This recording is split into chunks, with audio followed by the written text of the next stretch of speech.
বাইরেও অনেক প্রত্যাশা, সেই প্রত্যাশার 19-20 ইকুয়েশন সমীকরণ প্রতি মুহূর্তে কষা হচ্ছে, বিশেষত রাজনৈতিক দলের অন্দরে তো বটেই। আর সেই ইকুয়েশনকে আরেকটু স্পষ্টভাবে তুলে ধরার জন্য আজকে আমাদের রিপাবলিক বাংলা স্টুডিওতে রয়েছেন একজন বিশেষ অতিথি। সঙ্গে রয়েছে আমি স্বর্ণালী, এবং আমার সঙ্গে রয়েছেন আরও 3 সিনিয়র এডিটর রয়েছেন। আমি অনির্বাণ, আমি ময়ূক, আমি শুভ্রাংশু। আর আমাদের সঙ্গে এই মুহূর্তে যিনি উপস্থিত রয়েছেন তিনি বিজেপির রাজ্য সভাপতি এবং অবশ্যই বালুরঘাটের বিজেপি প্রার্থী সুকান্ত মজুমদার। সুকান্ত বাবু নমস্কার, স্বাগত রিপাবলিক বাংলায়। ধন্যবাদ। টেনশন কতটা রয়েছে, মানে এখন তো লাস্ট মুহূর্তের কাউন্টডাউন শুরু হয়ে গিয়েছে, হাতে গুনে আর 1.5 দিন মতো, সেই জায়গা থেকে দাঁড়িয়ে টেনশন কতটা রয়েছে এই মুহূর্তে? টেনশনের বিষয় নেই, ভালো ছাত্ররা গোটা বছর পড়াশুনো করে, তারা পরীক্ষার রেজাল্টের সময় টেনশন করে না। যারা লাস্ট মিনিট সাজেশন নিয়ে পড়াশুনো করে তাদের ক্ষেত্রে টেনশনের প্রয়োজন হয়। আমরা আশ্বস্ত যে আমরা যে টার্গেট আমাদের মাননীয় গৃহমন্ত্রী অমিত শাহজি দিয়ে গেছেন 30, এর কাছাকাছি থাকবো, একে স্পর্শ করতে পারবো। কার টেনশনটা বেশি, বালুরঘাটের প্রার্থী সুকান্ত মজুমদারের বেশি টেনশন না বিজেপি সভাপতি সুকান্ত মজুমদারের বেশি টেনশন? দুটো সমার্থকই, কারণ আমার মনে হয় বালুরঘাট জিতলে পরে তবেই তো সেটা অ্যাড অন হবে আমাদের যে ট্যালি আছে সেই ট্যালির সাথে। তো বালুরঘাটেরও টেনশন, আর যেরকম টেনশন বলছি মানে আমি বলবো না, তবে মানুষের রেজাল্টের আগে যে একটা অদ্ভুত ধরনের ফিলিং থাকে সেই ফিলিং তো সবারই হবে। কিন্তু আমি 100% আশ্বস্ত, বালুরঘাটের ক্ষেত্রে তো 100% আশ্বস্ত, রাজ্যের ক্ষেত্রেও 100% আশ্বস্ত যে আমরা আমাদের টার্গেট একদম অ্যাচিভ করতে পারবো। বালুরঘাটে গতবারের তুলনায় মার্জিন বাড়বে। এটা বলার, বালুরঘাটে যিনি আছেন বিপ্লব মিত্র, যিনি আগে বিজেপিতে এসেছিলেন, দিয়ে আবার তৃণমূলে গেছেন, মন্ত্রী হয়েছেন, এই যে প্রার্থীটা কোনো ফ্যাক্টর ছিল না? না, প্রার্থী তো অবশ্যই ফ্যাক্টর, কোনো ফ্যাক্টর নাই বললে কেন ভুল বলা হবে। উনি প্রার্থী হওয়াতেই তো আমরা বেশি ভোটে জিতবো।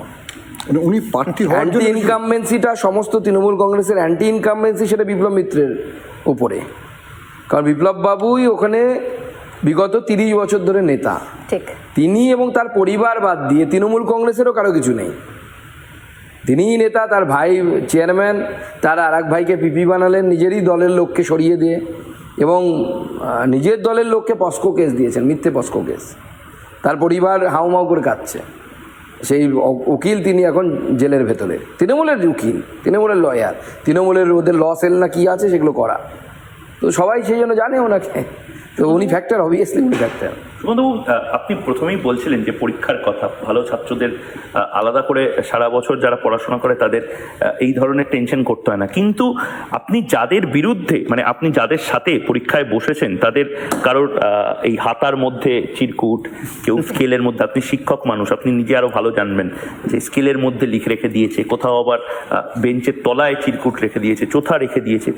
কি করে লড়াইটা করবেন? এত চুরি, এত দুর্নীতি হচ্ছে, পরীক্ষার হলে যতই ভালো রেজাল্ট হোক না কেন একটা কি টেনশন থাকে না যে যাই হোক না কেন যারা চুরি, যাদের বিরুদ্ধে অভিযোগ, তারা আবার টাকাও দিচ্ছে এবং আপনার চারপাশে বহু বেনিফিশিয়ারি ঘুরে বেড়াচ্ছে।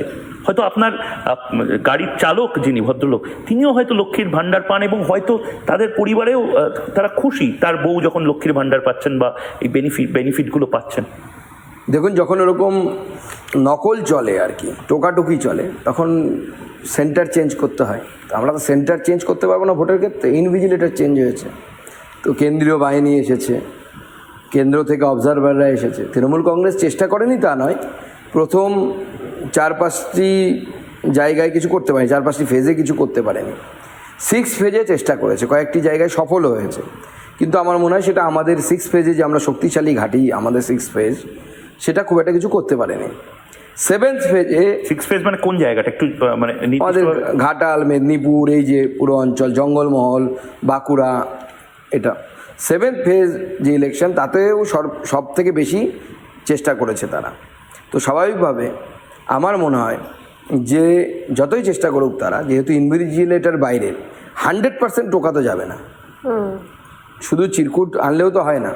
আর তার সাথে সাথে আমার যেটা মনে হয় যে দেখুন, মানুষ বুঝতে পেরেছে যে লক্ষ্মীর ভাণ্ডার হোক বা এই ধরনের বেনিফিশিয়ারিদেরকে খুশি করার মতো যেগুলো ডোল পলিটিক্স যাকে বলে, এই ডোল পলিটিক্স বেশি দিন মানুষকে খুশি রাখতে পারে না। কারণ মানুষ বুঝতে পারছে তাদের মহিলাদেরকে লক্ষ্মীর ভাণ্ডার যেমন দেওয়া হচ্ছে, মহিলাদের সেরকম সম্মান নিয়ে ছিনিমিনি খেলা হচ্ছে। ঠিক।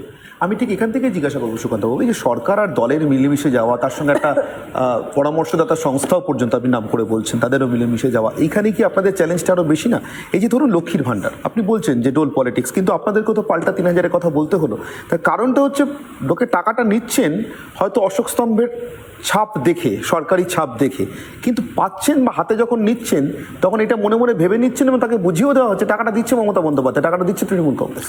দেখুন, পশ্চিমবঙ্গে তো এই সমস্যা আছে। পশ্চিমবঙ্গের অর্থনীতি বিগত 40 বছর ধরে আমি বলবো কমসে কম যে অবস্থায় আছে, অন্যান্য রাজ্য সে পারচেজেবিলিটি মানে ক্রয় করার ক্ষমতা থেকে শুরু করে সমস্ত কিছু অন্যান্য রাজ্যের মানুষের কিন্তু অনেকটা অনেক বেশি।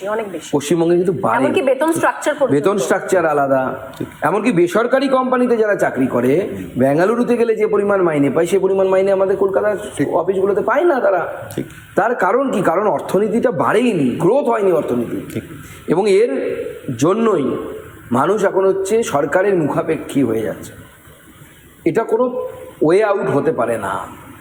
বামেরাও এটা চাইতো, বামেরা গরিব থাকুক মানুষ, তাহলে গরিবের রাজনীতি করা যাবে। তৃণমূল সেম একই পথে চলছে। কোনো শিল্পায়ন নেই, কোনো ইন্ডাস্ট্রিয়ালাইজেশনের কোনো রোড ম্যাপ নেই। সরকার কি করতে চাই সেটা আমরা বুঝতে পারছি না।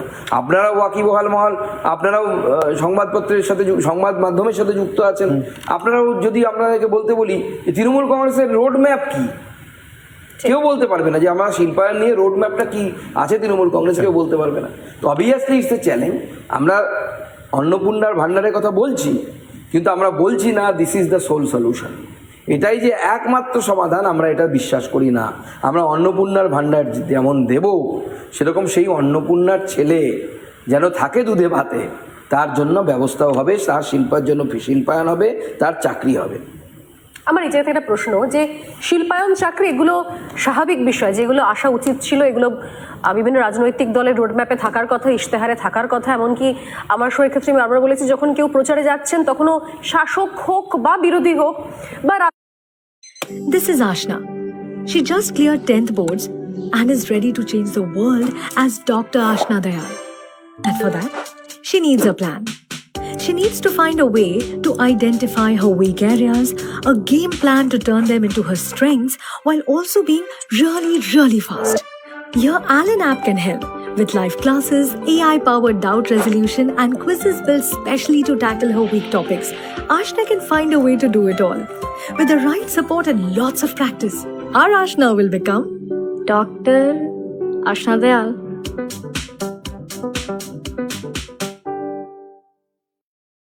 We have with us former Madhya Pradesh Chief Minister Shivraj Singh Chauhan, and in fact from Vidisha. He had won Vidisha seat 5 times in the past and now contesting for the 6th time from Vidisha. Sir, हमारा जो पोल projection, जो exit poll कह रहे हैं कि 26 से 29 यानी 3 सीटों में कहीं कह रहे हैं कि कांग्रेस भी जीत सकती है। कहीं चूक हो गई आपसे। 29 की 29 सीट भारतीय जनता पार्टी जीत रही है, बड़े अंतर से। सर, इस भरोसे की वजह क्या है आपके? नरेंद्र मोदी जी, जनता का उन पर विश्वास, उनकी गारंटी पूरा होने की गारंटी है। और केवल विश्वास नहीं, उनको श्रद्धा की दृष्टि से जनता देखती है, उनके प्रति भक्ति का भाव है। और फिर से वो प्रधानमंत्री बन के विकसित भारत बनाए, ये काम कहीं रुके ना, इसलिए INDI अलायंस का कहना है कि 295 सीट जीतेंगे। पूछिए उनसे। इंडिया अलायंस में जो खरगे साहब तो कह रहे हैं कि 295, मतलब आंकड़ा उनका 295 सीट का है। वो खुद जानते हैं कि वो खोखली बातें कर रहे हैं, मुंगेरी लाल के सपने हैं ये। दिल को बहलाने को गालिब ख्याल अच्छा है, वो जानते हैं, लेकिन कार्यकर्ता काउंटिंग में चला जाए इसलिए इस तरह की बात कर रहे हैं। कंफ्यूज लोग हैं। पहले तो एग्जिट पोल का उनको भरोसा था कि ऐसे ही आएंगे, क्योंकि ये सच्चाई है, तो वो तो बहस में ही भाग नहीं ले रहे थे। बाद में लगा कि नहीं कुछ गड़बड़ ना हो जाए। ये तो कंफ्यूज लोग कंफ्यूज करने के बयान दे रहे हैं। राका, आपका कोई सवाल? नहीं, बेसिकली वो जो छिंदवाड़ा सीट था, वो कॉन्फिडेंट है कि छिंदवाड़ा भी खींच लेंगे इस बार? बस वही एक ही सीट बचा था उनके पास। बड़ा सवाल है कांग्रेस के पास। मतलब छिंदवाड़ा को लेके सबके मन में सवाल होते हैं कि बीजेपी क्या इस बार छिंदवाड़ा जीतेगी? पिछली बार 37,000 वोट से जीते थे छिंदवाड़ा में, हाफते हुए। सरकार यहाँ कांग्रेस की थी, वो भी जानते हैं कि छिंदवाड़ा बुरी तरह हार रहे हैं। छिंदवाड़ा भारतीय जनता पार्टी भारी बहुमत से जीत रही है। मोदी जी के प्रति विश्वास छिंदवाड़ा, मध्य प्रदेश और पूरे देश में है। मनोज, अंतिम 5 बार प्रश्न है शराब शिवराज सिंह विदिशा चौहान जी जीती, से। विदिशा को गढ़ कहते हैं। अंतिम प्रश्न है शिवराज सिंह चौहान जी से कि क्या 400 पार होते हुए दिख रहे हैं? क्या आपको ऐसा एक वेव लग रहा है जहां बीजेपी 360 जीते? क्योंकि अगर 400 पार एनडीए को करना है तो भाजपा को 360 जीतनी पड़ेगी। इन्होंने तो भारत भर में प्रचार किया है, तो उनसे पूछिए। सर आप पूरे देश में प्रचार के लिए गए। 360 सीटें जब बीजेपी जीतेगी तभी ये लहर होगी और तभी वो बात होगी कि अब की बार 400 पार है। लगता है आपको यकीन है? मुझे বা রাজ্যের হোক বা কেন্দ্রের হোক, তাদের বক্তব্য হচ্ছে যে কি কি প্রতিশ্রুতি তারা দিচ্ছেন, হতে পারে তা ভুয়ো, কি কি কাজ তারা করেছেন, হতে পারে তার মধ্যে দুর্নীতি রয়েছে, কিন্তু তার একটা ফিরিস্তি থাকে, সেগুলো বলেন। কিন্তু এক্ষেত্রে আমরা দেখলাম যে অন্তত বেশ মাঝখান থেকে ফেজের পর থেকে মুখ্যমন্ত্রী মমতা বন্দ্যোপাধ্যায়ের ঠিক যেন বক্তব্য ভাষার ধরনগুলো বদলে গেল। সেখানে ধর্ম বেশি চলে এলো, সরাসরি আক্রমণ চলে এলো। অ্যাকচুয়ালি সরকার কি করতে পারে, কি করেছে বা আর কি করার ইচ্ছে, সেগুলো চলে গেল কোথাও পিছনের সিটে, সেগুলো সামনে চলে এলো। এবং এটা হওয়ার পর যেটা দেখলাম আমরা লাস্ট অন্তত দু তিনটা ফেজ, আমার মনে হয় আমার সঙ্গে আমাদের বাকি সিনিয়র এডিটররাও একই মত হবেন যে অনেকটা ধর্মের একটা পোলারাইজেশন দেখতে পেয়ে গেলাম আমরা। এটা হিন্দু মুসলিম ডাইরেক্ট হয়ে গেল, ইচ্ছাকৃত সাম্প্রদায়িক কথাবার্তা বলে দেওয়া, একদমই তাই। মানে অপমান করা, ইচ্ছাকৃত, মানে এটা যেটা হওয়ার কথা ছিল না, মানে এটা কিন্তু অদ্ভুত রকম ভাবে আমরাও চেঞ্জটা দেখতে পেলাম ঠিক মোটামুটি 5th ফেজ অনওয়ার্ডস। আমার বিষয় হচ্ছে যে এই যে দীর্ঘদিন ধরে বিজেপি মানে এই রাজ্যের শাসক দল এমনকি বাকি বিরোধী দলরাও দায়িত্ব নিয়ে বুঝিয়ে এসছে যে বিজেপি মানেই হচ্ছে সাম্প্রদায়িক, বিজেপি শুধুমাত্র ধর্মের রাজনীতি করে, কিন্তু বাস্তবে তার উল্টো ছবি দেখতে পাওয়া গেল। এখন এই বিষয়টা কতখানি আপনার মনে হয় রেজাল্টে প্রভাব ফেলবে? দেখুন, মমতা বন্দ্যোপাধ্যায় এটা চেষ্টা করেছেন এই কারণে, বিগত পঞ্চায়েত ভোটের রেজাল্ট যদি আমরা দেখি তাহলে মাইনরিটিস ভোট, মাইনরিটি শব্দটাকে আমাদের একটা আমি বলবো ক্যামোফ্ল্যাজ হিসেবে ইউজ করা হয়, মুসলিম ভোট। এক কথায় মুসলিম ভোট মমতা বন্দ্যোপাধ্যায় থেকে সরতে শুরু করেছিল। মমতা বন্দ্যোপাধ্যায় এটা কি প্রথম 2-3টে ফেজই উনি বুঝতে পেরেছেন? আচ্ছা, এটা অশনি সংকেত উনি দেখতে পাচ্ছেন। তো স্বাভাবিকভাবেই অশনি সংকেত দেখার পর উনি অনেক কিছু করেছেন। যেমন আপনারা হয়তো জানেন ধূপগুড়িতে একটা কমিউনাল ঘটনা ঘটেছে, তার পরিপ্রেক্ষিতে উনি বার্তা দেওয়ার জন্য একটা যখন কমিউনাল ক্ল্যাশ ঘটে তখন নিয়ম হচ্ছে যে দুই সম্প্রদায় যুক্ত, জেনারেলি আমরা দেখেছি যেটা প্রোটোকল আর কি, বা আমরা যেটা প্রথা, দুই পক্ষেরই সমান সংখ্যক লোককে অ্যারেস্ট করা হয় যাতে দুই পক্ষই শান্তশিষ্ট থাকে, যে হ্যাঁ ওদের 50 জন অ্যারেস্ট হয়েছে, আমারও 50 জন অ্যারেস্ট হয়েছে, যেন সেই সম্প্রীতি এবং একটা ভারসাম্য, হ্যাঁ মানে একটা ভারসাম্য থাকে। এবং যে সবার মধ্যে একটা যে চলে এসেছিল এক্সাগারেশন বলুন বা যাই বলুন না কেন, সেটা অনেকটা নিচে নেমে যায়। কিন্তু সেখানে উনি মেসেজ দিচ্ছেন যে একটি সম্প্রদায়ের মানুষকে বেশি অ্যারেস্ট করে, বেশি গ্রেপ্তার। আমাদের তৃণমূল কংগ্রেসের গতবারের প্রার্থী যিনি যোগদান করেছিলেন তাকে গ্রেপ্তার করে নেওয়া হয়েছে, তিনি আমাদের পার্টিতে যোগদান করে, মিতালি রায়, তিনি জেলের মধ্যে আছেন। তো মমতা বন্দ্যোপাধ্যায় যখন বুঝতে পারলেন, এবং সেটা কিন্তু এই পরবর্তী ভোটের ফেজগুলোকে প্রভাবিত করার জন্য এটা কিন্তু মমতা বন্দ্যোপাধ্যায় করেছেন এবং এখনও করছেন, কিন্তু এইভাবে আমার মনে হয় উনি বাঁচতে পারবেন না। মমতা বন্দ্যোপাধ্যায়ের সব থেকে গুরুত্বপূর্ণ দুটো ভোট ব্যাংক সেফোলজিস্টরা বলেন, একটা মুসলিম ভোট ব্যাংক, মহিলাদের ভোট ব্যাংক, দুটোতেই আপনারা ভাঙন ধরে এম স্কয়ারটা কি মুসলিম মহিলা। আচ্ছা, এটা ভাঙন ধরাতে পেরেছেন আপনারা? অবশ্যই মহিলারা, দেখুন আমরা মোদিজির সভাতে, আমাদের অমিত শাহজির সভাতে যে পরিমাণ মহিলাদের উপস্থিতি দেখতে পাচ্ছি। আমি গতকাল ছিলাম হচ্ছে মথুরাপুরে আমরা সভা করতে পারবো না, কোনো মানে আমাদের মধ্যে কোনো সিওরিটি ছিল না, বৃষ্টি হয়ে মাঠ নেই, যে মাঠ ঠিক করেছিলাম মাঠ ক্যান্সেল করে দিতে হলো। তারপর একটা স্টেডিয়াম নিলাম, সেই স্টেডিয়ামের ব্যালকনিতে মঞ্চ হলো, যেখানে সর্বসাকুল্যে 3 জন প্রার্থী, আমি এবং মাননীয় প্রধানমন্ত্রী, আর কারো বসার জায়গা নেই, ডায়াস সেইভাবে তৈরি করা যায়নি। তার মধ্যে মাটি সামনে, মঞ্চের সামনে, সোকল্ড মঞ্চের সামনে জল ঠিক করছে, আর ওপারে ওটাকে আমরা ডি করেছি, আর ওপারে ভেজা মাটি, তার উপরে লক্ষাধিক মানুষ যেভাবে আসছে, মানুষ চাইছে, পরিত্রাণ চাইছে। এতে সলিউশন হতে পারে না এই 1000 টাকা ধরিয়ে দিলাম, 1200 টাকা ধরিয়ে দিলাম। এবং আপনার কি মনে হয় যে শেখ শাহজাহান একা এরকম? গ্রামে গ্রামে শেখ শাহজাহান আছে, যারা তৃণমূল কংগ্রেসের নেতারা যারা মহিলাদের সাথে কম্প্রোমাইজ করতে বাধ্য করায়, আপনারা কিছু করার নেই। সেখানে মহিলারা তাদের সাথে তাদের কথা শুনতে, তাদের ইজ্জত বিক্রি করতে বাধ্য হয় এই সমস্ত প্রকল্পের আড়ালে। বহু জায়গায় আছে, আপনি যান খোঁজ নিন, ছোটো ছোটো লেভেলের পাবেন। এই যে আমার সঙ্গে কথা বলে যেটা বুঝতে পারছি, আমি খুব রিল্যাক্সড। গোটা বাংলা ঘুরেছেন, এ প্রান্ত থেকে ও প্রান্ত, ছুটাছুটি, দৌড়াদৌড়ি, সেই গরম বৃষ্টি, এখন রিল্যাক্সড। আপনি বলেও ফেললেন যে 25-30টা মনে হয় আসন পাবেন বলছেন। আচ্ছা, আমার একটা কথা জিজ্ঞাসা করার আছে, মানে আমার মূলত দুটো কথা। একটা কথা হচ্ছে, মোদিজি বারবার বলছে আমার গ্যারেন্টি, আমার গ্যারেন্টি। এই 25-30টা আসন আপনি পেয়ে গেলেন, কিন্তু যে গ্যারেন্টি, যেমন আমরা তো আগেও কার্ডগুলো করতে পারেননি, যেমন স্বাস্থ্যসাথীর বদলে যে কার্ডটা আছে, 25-30টা আসন পেয়ে গেলে সেই কার্ড, সেই ব্যবস্থাগুলো করতে পারবেন যে গ্যারেন্টিগুলো দিচ্ছে রাজ্যে, আপনারা কী করে করবেন? সরকার তো ওদের। দেখুন, প্রথমত হচ্ছে মোদিজির যে গ্যারান্টিগুলো আছে, সব গ্যারান্টি মমতা বন্দ্যোপাধ্যায় আটকাতে পারবেন না। কারণ মোদিজি 6 কোটি 1 লক্ষ মানুষকে আগামী 5 বছর বিনা পয়সায় রেশন দেবে। মমতা বন্দ্যোপাধ্যায় কী করতে পারেন? খুব বেশি হলে সেই মিথ্যে প্রচার করতে পারেন যেটা আমি দিচ্ছি, আর ওনার দলের লোকেরা এক গ্যারান্টি দিয়েছে যে মোদিজি চাল পাঠাবে আর ওরা চুরি করবে, এটা গ্যারান্টি আছে। এইটুকু করতে পারে, কোনো অসুবিধা নেই। মাননীয় মোদিজি বলেছেন, আপনার বাড়িতে, আমার বাড়িতে যদি 70 ইয়ার্সের অ্যাবাভ কোনো সিনিয়র সিটিজেন থাকে, তাদের বছরে 5 লক্ষ টাকার আয়ুষ্মান ভারত দেবেন। এবার আপনি বলবেন যে এতদিন তো পশ্চিমবঙ্গে আয়ুষ্মান ভারত চালু করা যায়নি। আয়ুষ্মান ভারতের প্রকল্পের এতদিন যে মানে প্রোফর্মা বলুন বা স্ট্রাকচার বলুন, যে ছিল 60% কন্ট্রিবিউশন ফ্রম দ্য সেন্টার, অর্থাৎ 5 লক্ষের 3 লক্ষ দেবে হচ্ছে কেন্দ্র সরকার, 2 লক্ষ দেবে হচ্ছে রাজ্য সরকার। মমতা বন্দ্যোপাধ্যায় বললেন, না আমরা দেবো না, আমি নিজেই পকেট থেকে 5 লক্ষ দেবো, রাজ্যের ঘাড়ে এক্সট্রা দায়ী চাপালেন, এক্সট্রা বিরাট বোঝা চাপলো, উল্টে কাজের কাজও কিছু হলো না। যাক গে, সেটা উনি যা করেছেন করেছেন। তাই মোদিজি সিদ্ধান্ত নিয়েছেন 70 বছরের বেশি যাদের বয়স, 70 ইয়ার্সের অ্যাভাব যারা, বা 70 অনওয়ার্ডস, তাদেরকে সরাসরি 5 লক্ষ টাকা কেন্দ্র সরকার দেবে। শুধু এই রাজ্যে না, সব রাজ্যে দেবে।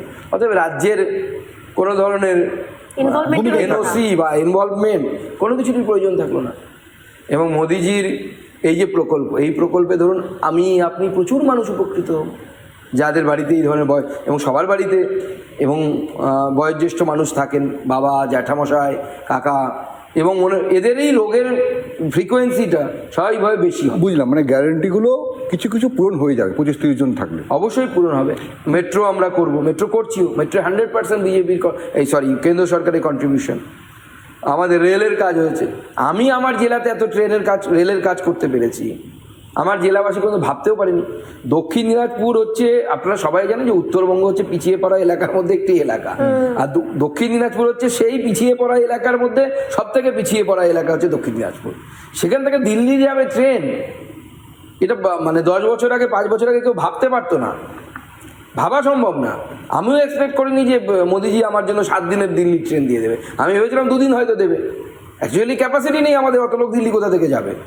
কিন্তু আমরা না চাইতেই মানে এক কাদি যাকে বলে আর কি, এরকম পাচ্ছি আর কি মোদিজির আমলে। এখানে একটা কথা যাচ্ছে, ওই না চাইতে এক্কাদি, না চাইতে এক্কাদি, এটা কি সত্যি পশ্চিমবঙ্গের বিজেপি টানা পেয়ে আসেনি? বা আমি সরকারের কাছ থেকে বলছি, দলের কাছ থেকে, বাকি গোটা ভারতের দলগুলোর যে পারফরমেন্স, সেটা যদি আমরা বিচার করি, নিশ্চিতভাবে 19-এ বিজেপি খুব ভালো ফল করেছে, কিন্তু 21-এর বিধানসভায় প্রত্যাশা মতো পৌঁছানো যায়নি। তারপরে বিপুল সন্ত্রাস হয়েছে, তারও সবটা যে সাংগঠনিকভাবে মোকাবিলা করা গিয়েছে এমনটা নয়, এটা নিশ্চয়ই আপনারাও মানবেন, পঞ্চায়েত নির্বাচন পর্যন্ত। তারপরেও কেন্দ্র যে সবসময় আপনার দিকে, মানে কেন্দ্রের, মানে দলের কেন্দ্রের কথা বলছি, দলের কেন্দ্র আপনার দিকে যে হাতটা বাড়িয়ে রেখেছে সাহায্যে, এটা একটু বাড়তি পাওয়া, একটু বাড়তি স্নেহ না। দেখুন, বাংলাকে নিয়ে সবাই চিন্তিত, বাংলার ডেমোগ্রাফিক চেঞ্জ, বাংলায় যেভাবে রাজনীতি, এখনও সেই জায়গা থেকে আমরা বেরোতে পারছি না। কারণ আজ থেকে 10, 15, 20 বছর আগে আমরা বিহারকে নিয়ে হাসি ঠাট্টা করতাম। ঠিক, বিহারে ভোটের ভায়োলেন্স নিয়ে, জাতিতে জাতিতে ভায়োলেন্স নিয়ে আমরা মানে একটা আমাদের বাঙালিদের একটা সিগারেট খেতে খেতে, চা খেতে খেতে, কি এরা কি করে। কিন্তু আমাদের অদ্ভুত একটা ঢুকিয়ে দেওয়া হয়েছে মাথার মধ্যে, সেই বাম আমল থেকে আমরা দেখে আসছি। পার্টির হয়ে মারামারিটা কেন যেন স্যাক্রেট একটা কাজ, পুণ্যের কাজ করে এসেছি। আপনি সিপিএমের হয়ে যদি তৃণমূলের কাউকে খুন করে দিন, একটা বিরাট গৌরবান্বিত করার মতো কাজ করে এসছেন, বা ভাইস ভার্সা। পরবর্তী সময় সেটা তৃণমূল ভার্সেস বিজেপি। কতদিন এই লজ্জার জায়গায় থাকবো বলুন? এই যে মারামারি, কাটাকাটি, এই সভ্য জগতে মানায়? এটা যদি আপনি সাপোজ আমরা বলি না, আমেরিকায় গিয়ে যদি আমাদের কেউ যদি পশ্চিমবঙ্গের এই রাজনৈতিক হানাহানি নিয়ে একটা লেকচার দেয়, কীভাবে মান সম্মানটা যাবে বলুন তো বাঙালি? তখন অমর্ত্য সেনের দিকেও তো লোকে পাকা চোখে তাকিয়ে দেখবে, আচ্ছা he also belongs to that place, West Bengal. Practically এটা এইভাবে দেখবে সবাই যে ডেমোক্রেসিতে খুন হয়ে যাচ্ছে বিজেপি করার জন্য, এটা ফ্যাক্ট। তখন বিনায়ক বাবুর দিকেও সবাই তাকাবে ওইভাবে, অমর্ত্য সেনের দিকে তাকাবে, আমাদের দিকে তো তাকাবে যে আপনারা রাজনীতি করছেন, আপনারা কি করছেন। এই জায়গা থেকে বেরিয়ে আসা দরকার। এবং যে ধরনের সন্ত্রাস হয়েছিল, এবং আমি প্র্যাকটিক্যালি বলছি, আমি যখন রাজ্য সভাপতির দায়িত্ব প্রথম নিয়েছিলাম আমার কান্না পাচ্ছিল, সত্যি কথা। আমি জেলায় জেলায় ঘুরছি, তখন তুঙ্গে একদম তুঙ্গে একদম, এবং জেলায় জেলায় ঘুরছি, বিজেপি জেলা কমিটির লোকেরা আসছিল না, ঠিক সেইখান থেকে পার্টি ঘুরে দাঁড়িয়েছে। অতএব বাংলার জন্য উজ্জ্বল ভবিষ্যৎ, সেই উজ্জ্বল ভবিষ্যৎ তৈরি করার জন্য দাঁড়িয়েছে। বাংলাকে এই জায়গা থেকে বের করতে হবে। বাংলা এরকম হতে পারে না। বাংলা যেরকম আগে ভারতবর্ষের জিডিপিতে 26% পশ্চিমবঙ্গ, যেমন তখন বঙ্গ ছিল, 26% যখন কন্ট্রিবিউট করতো, আমরা সেই জায়গায় আবার নিয়ে যেতে চাই পশ্চিমবঙ্গকে, এবং পশ্চিমবঙ্গের মধ্যে সেটা আছে। এইরকম হিউম্যান রিসোর্স কোথাও পাওয়া যায় না। আমি বলছি, আমি যেহেতু শিক্ষার সব স্তরের সাথে যুক্ত ছিলাম কোনো না কোনো সময় মাস্টারমশাই হিসেবে, আমি গ্যারান্টি দিয়ে বলছি এই ধরনের হিউম্যান রিসোর্স গ্রামে গঞ্জে আপনাকে মানে অবাক করে দেবে। এরকম ট্যালেন্ট বাংলা ছাড়া আর কোথাও পাওয়া যায় না। আমরা অনেক কিছু করতে পারি, কিন্তু দুঃখ লাগে কখন, আমি বহু জায়গায় গিয়ে দেখেছি, বেঙ্গালুরুতে গিয়ে দেখেছি, আমার ব্যাচমেট না সেখানে সেটেল ডাউন। আমার সিনিয়র যারা ভালো স্টুডেন্ট যারা ছিলেন আমার স্কুলের প্রথম দিককার 1 থেকে 3, কেউ বাংলায় নেই। কে বাঁচাবে এই বাংলাটাকে? কান কাটা পীযূষ, হাত কাটা কালু, জিকো, এরা বাঁচাবে বাংলাটাকে? বাংলা তো সবসময় মেধা। এই বাংলা সেই বাংলা, যে পশ্চিমবঙ্গ হচ্ছে সেই জায়গা যেখান থেকে অতীশ দীপঙ্কর একসময় বাইরে শেখাতে গেছিলেন, টিচার হিসেবে গেছিলেন, শিক্ষা দিতে গেছিলেন। সেই বাংলা এখন লেবার পাঠাচ্ছে।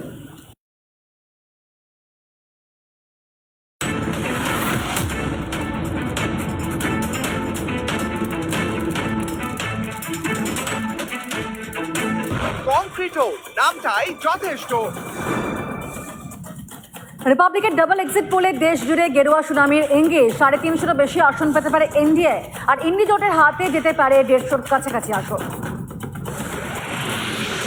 বুথ ফেরত সমীক্ষা দেশ জুড়ে ফের বিজেপির দাপট, 40% বেশি ভোট পেতে পারে এনডিএ শিবির। সমীক্ষা অনেক পিছিয়ে রয়েছে ইন্ডি জোট। এসসি এসটি ওবিসি ভোটের একটা বড় অংশ ঝুঁকে রয়েছে বিজেপির দিকে, 49% মহিলা ভোট পেতে পারে গেরুয়া শিবির। রিপাবলিকের ডাবল এক্সিট পোলে তেমনটা এগিয়ে। রিপাবলিকের ডাবল এক্সিট পোলে 42-এর মধ্যে 21 থেকে 25টি আসন পেতে পারে বিজেপি। উত্তরবঙ্গে 8 আসনের মধ্যে 7টিতেই জয়ের সম্ভাবনা বিজেপি। তৃণমূলের ঝুলিতে যেতে পারে 20টির মতো আসন। বাম এবং কংগ্রেসের হাত খালির সম্ভাবনা। রিপাবলিক এক্সিট পোলে বঙ্গে জয়ের সম্ভাবনা 3 কেন্দ্র প্রতিমন্ত্রী। কোচবিহারে নিষেধ প্রামাণিক, বনগাঁ, বর্ধমান, দুর্গাপুরে দিলীপ ঘোষ।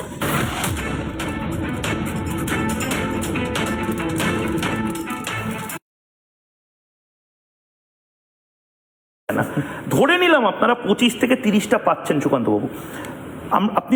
আমি শুনছিলাম অবাক হয়ে যখন আপনি বলছিলেন অনির্বাণ সন্ন্যাসীর সাথে কথা। স্টেটসম্যান বেশি, পার্লামেন্টেরিয়ান বেশি, রাজ্য সভাপতি বা বালুরঘাটের বাংলার রাজনীতিবিদ কম শোনাচ্ছিল আপনাকে। আপনি খুব সুন্দর সুন্দর কথা বলছেন, আমার খুব ভালো লাগছিল।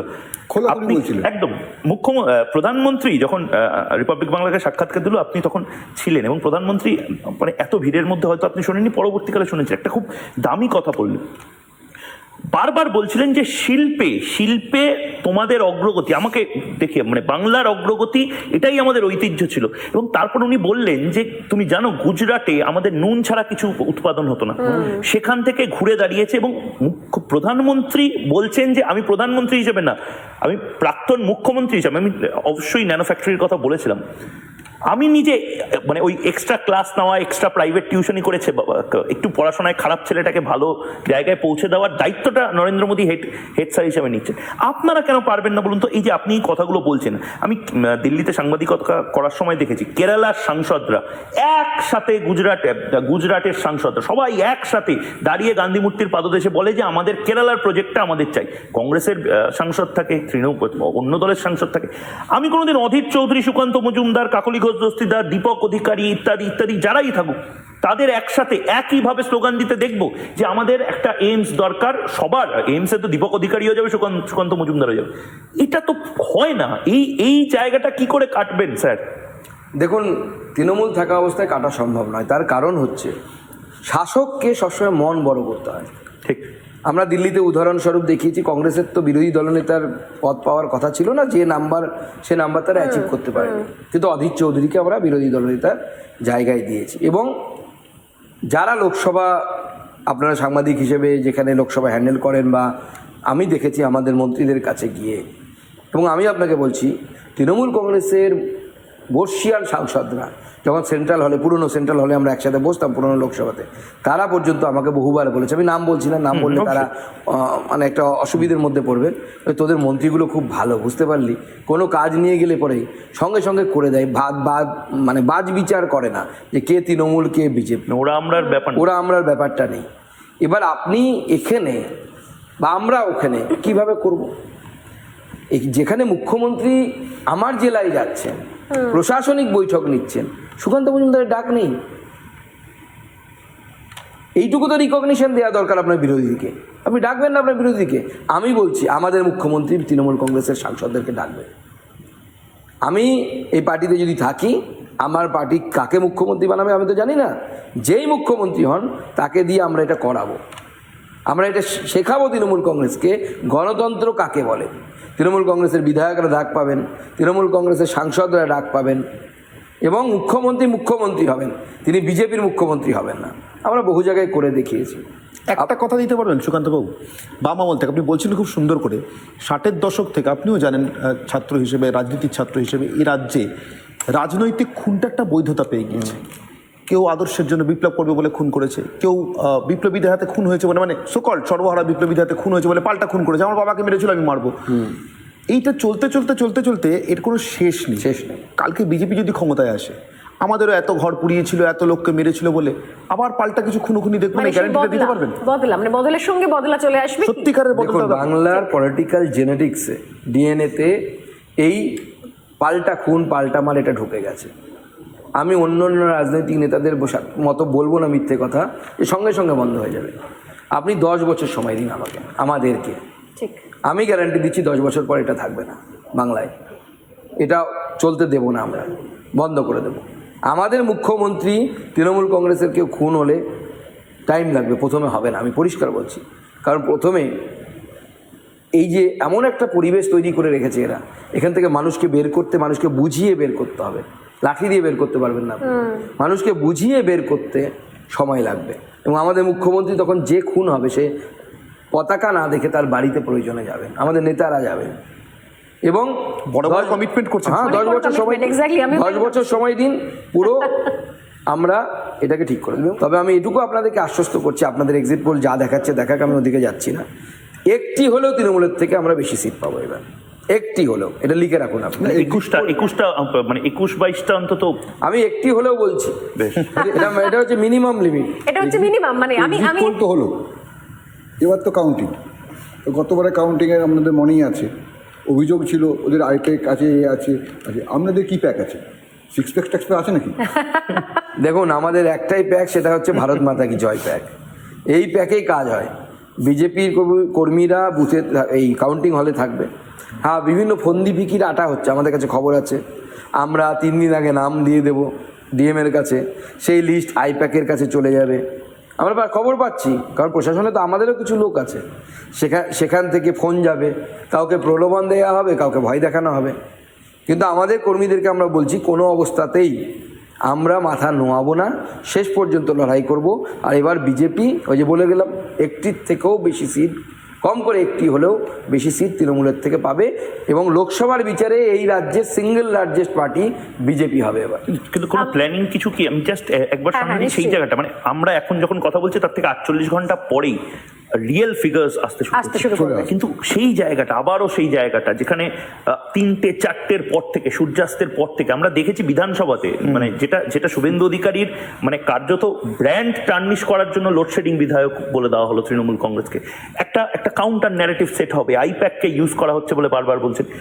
আপনারা সত্যি সবচেয়ে বড় টার্গেট যেটা, 5টা অবধি কি আপনারা আপনাদের যারা কর্মী তাদেরকে কাউন্টিং সেন্টারে রাখতে পারবেন, যেখানে হচ্ছে যেভাবে অত্যাচার হবে, নাকি লাস্ট একদম ফাইনাল নাটকের শোডাউনের মতো লাস্ট স্টেপে সেই ক্লাইম্যাক্স মানে মোমেন্টে? ওই টেনশনটা ধরে রেখে সবাই থাকবে তো, এটুকু আপনি নিশ্চিত? আমাদের কর্মীদেরকে আমরা পরিষ্কার বলেছি এবং তারাও রেডি আছে, এবার কোনো অবস্থাতেই তারা কাউন্টিং হল ছেড়ে বেরোবে না। এবং কাউন্টিং হল থেকে শুধু নয়, এবার 15 দিন আমরা বলেছি কমসে কম, আমরা 1 মাস দাবি জানিয়েছিলাম, আমরা যেটা মিডিয়ার মাধ্যমে জানতে পারছি যে 15 দিন কমসে কম কেন্দ্রীয় বাহিনী রেজাল্টের পর অর্থাৎ 4 তারিখের পর 15 দিন কমসে কম এই রাজ্যে থাকবে। তার সাথে সাথে আমরা কর্মীদেরকে বলি সব জায়গায় আমরা জিতে যাবো তো এরকম নয়, কিছু জায়গায় তো সবাই হারবোই আমরা। সেই জায়গাগুলোতেও যদি সন্ত্রাস বা তৃণমূল কংগ্রেসের পক্ষ থেকে কিছু আক্রমণ হয়, কেউ যেন নিজের এলাকা না ছাড়ে, পাল্টা একত্রিত হয়ে পাল্টা প্রয়োজনে দেয় যেন তারা। এবং তৃণমূল কংগ্রেসের হয়ে যারা সন্ত্রাস করে তাদেরকে এখনও আমি মনে করিয়ে দিতে চাই, 200 থেকে 250 জন তৃণমূল কংগ্রেস গুন্ডা হারামাত যাই বলুন না কেন, তারা কিন্তু এখনও জেলের ভেতরে আছে পোস্ট পোল ভায়োলেন্সের। তো তোমরাও ভেতরে তা যাবে না এরকম কোনো গ্যারান্টি নেই। মানে আপনি খুব বড় কথা বলছেন, মানে এক্সিট পোলেও যেটা দেখা যাচ্ছে, বেশিরভাগ এক্সিট পোলে কয়েকটা সিট আছে যেগুলোতে একেবারে 4টে ভোট 5টা ভোটেও হয়তো বিজেপি জিতে যেতে পারে, কিন্তু বিজেপির কর্মীরা যদি বেরিয়ে আসে তখন যদি কোনো গন্ডগোল হয়, এটা অনেকে আপনাদের আরামবাগে হয়েছিল, আরামবাগে হয়েছিল, তখন আমাদের অভিজ্ঞতা কম ছিল। এখন মানুষ তো অভিজ্ঞতা থেকে শেখে।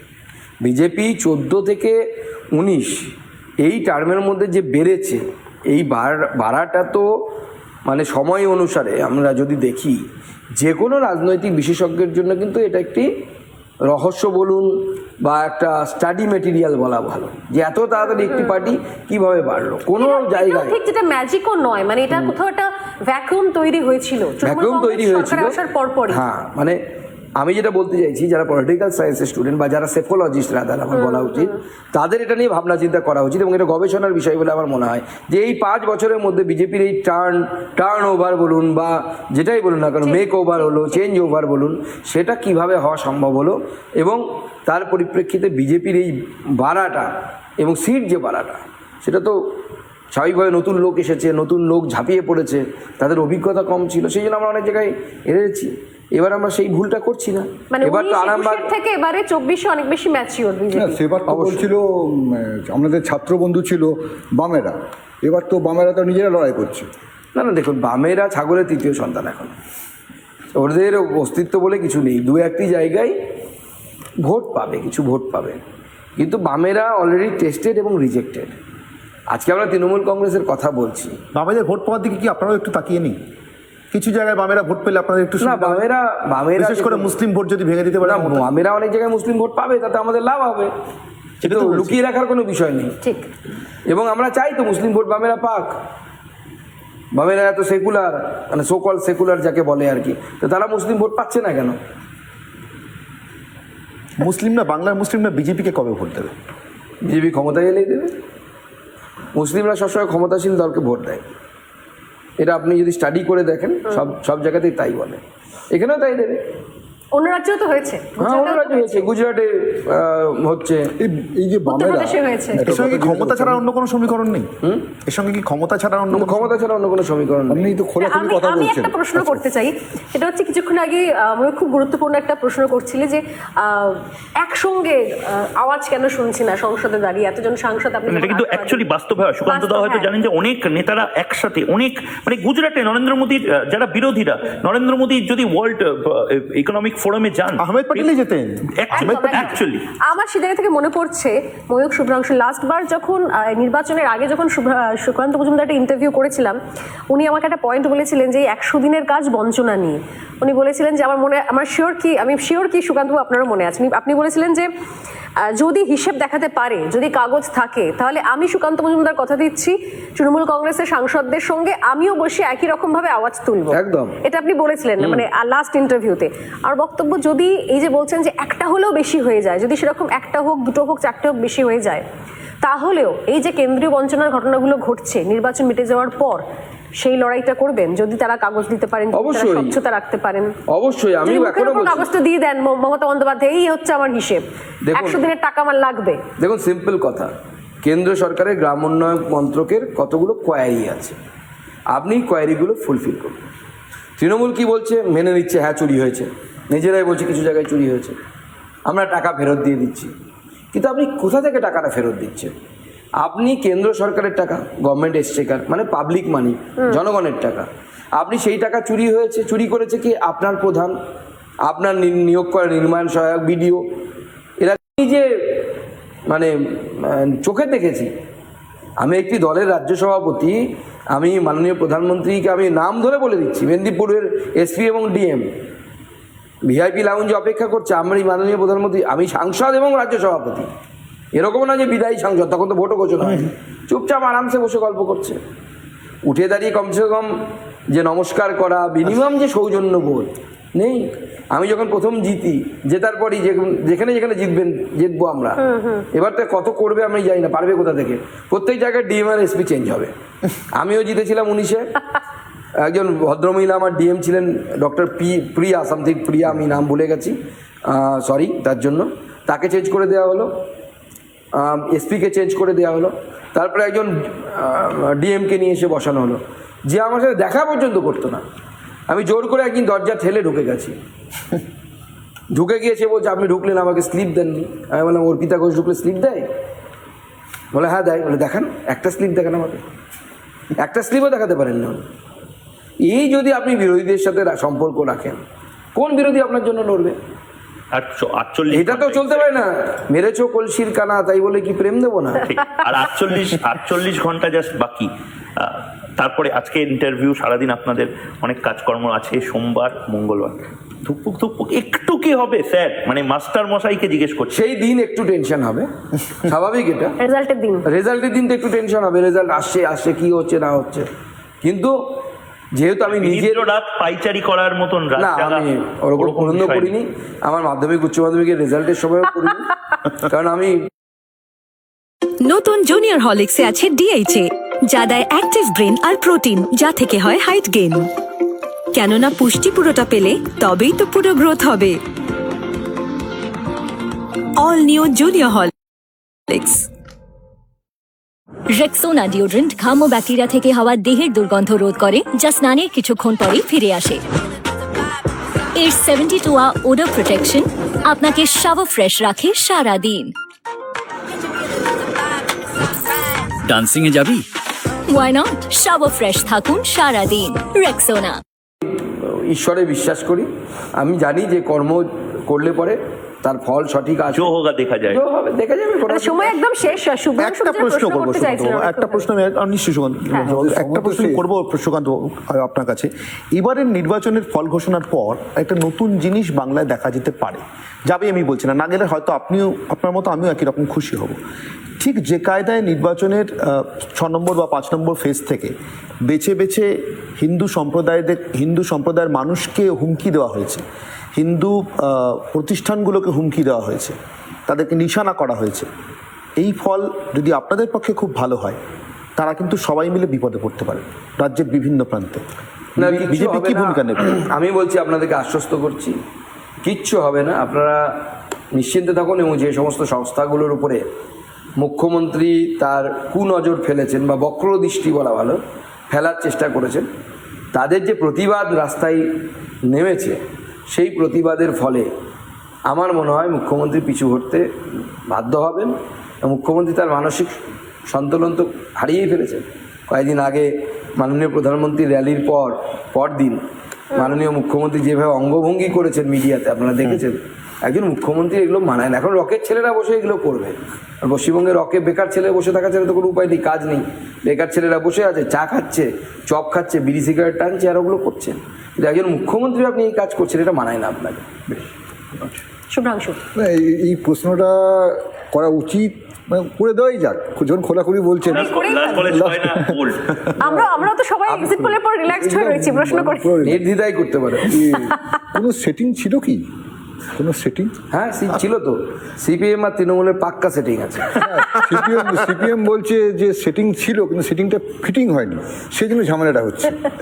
না দেখুন, প্রথম কথা হচ্ছে মমতা বন্দ্যোপাধ্যায়ের সাথে সেটিং হওয়ার কোনো কথা বা গল্পই হবে না। তার কারণ মমতা বন্দ্যোপাধ্যায় এবং তৃণমূল কংগ্রেস এই মুহূর্তে ভারতবর্ষের আন্তরিক যে সিকিউরিটি, ইন্টারনাল সিকিউরিটি, আন্তরিক সুরক্ষা, তার জন্য থ্রেট।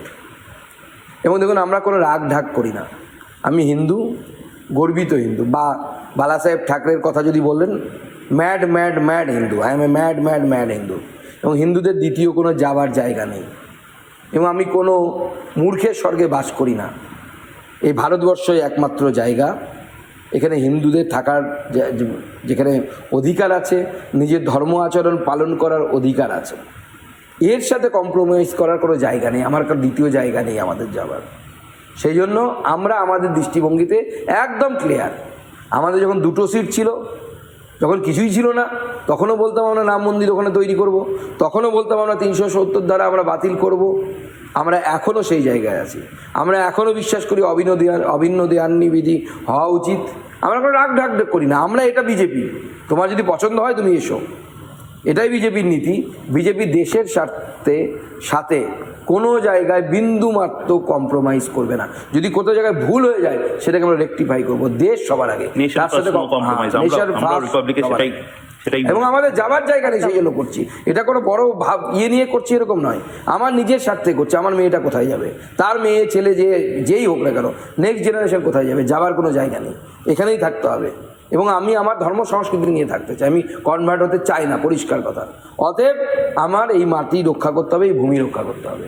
বেশ, অনেক ধন্যবাদ সুকান্ত মজুমদার। আমার মনে হয় কি আজকে নির্বাচনের পর, এক্সিট পোলের পর অনেকটা খোলামেলা একটা আমরাও কথা বলতে পারলাম। রবিবারের আড্ডাটা বেসিক্যালি এটা রাজনৈতিক আড্ডাই হয়ে দাঁড়ালো, একটা খোলামেলা কথোপকথনের মধ্যে দিয়ে। নিঃসন্দেহে আবার দেখা হবে আপনার সঙ্গে, আবার কথা হবে ঠিক এভাবেই, তবে রেজাল্ট বেরোনোর পর। নমস্কার, ভালো থাকবেন। অনেক ধন্যবাদ। নমস্কার।